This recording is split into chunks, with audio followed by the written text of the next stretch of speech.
চায়নার একটা মুসলিম রেস্টুরেন্টের ভিডিও শেয়ার করি তোমাদের সাথে আজকে। আমি যেখানে থাকি, আমার যে প্রভিন্স, এখানে অনেক অনেক মুসলিম আছে, অনেক অনেক মুসলিম রেস্টুরেন্ট। আমি জানি না বাংলাদেশের মানুষের এত এত কেন প্রশ্ন থাকে যে চায়নাতে হালাল হারাম থাকে কিনা, এত প্রশ্ন। ভাই, এটা অনেক বড় একটা দেশ, এখানে হালাল হারাম সবই থাকবে। আপনি বাইসা খাবেন কোনটা খেতে হবে, এটা আপনি মুসলিম হলে বা হিন্দু হলে আপনি ডিসাইড করবেন। আর আমার ননদের এটা হচ্ছে প্রভিয়েন্সের একটা সিটিতে ও জব করে, তো আমরা আসছি ওর এখানে দেখা করতে, ভাবলাম বাইরে খাই। আমার ননদ হচ্ছে অ্যাপসের মধ্যে খাবার অর্ডার করতেছিল, রেস্টুরেন্টে বসে আমরা অ্যাপসে খাবার অর্ডার করি। আর এই চাটা যারা চায়না থাকে, এই গরম পানি বলে অনেকে, অনেকে বলে চা, এটা সবাইকেই দেওয়া হয়।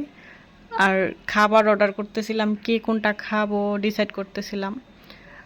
একটা একটা করে খাবার দিচ্ছিল, যাতে ভিডিও করা পসিবল হয় নাই, সেই জন্য লাস্টে তোমাদের সাথে একটু একটু ভিডিও শেয়ার করতে হয়েছে। আমি দুঃখিত। বাস জাস্ট খালি মুসলিম রেস্টুরেন্ট আছে বা আমরা খাই এভাবে ইয়ে করলাম। এটা হচ্ছে বিফ মোমো।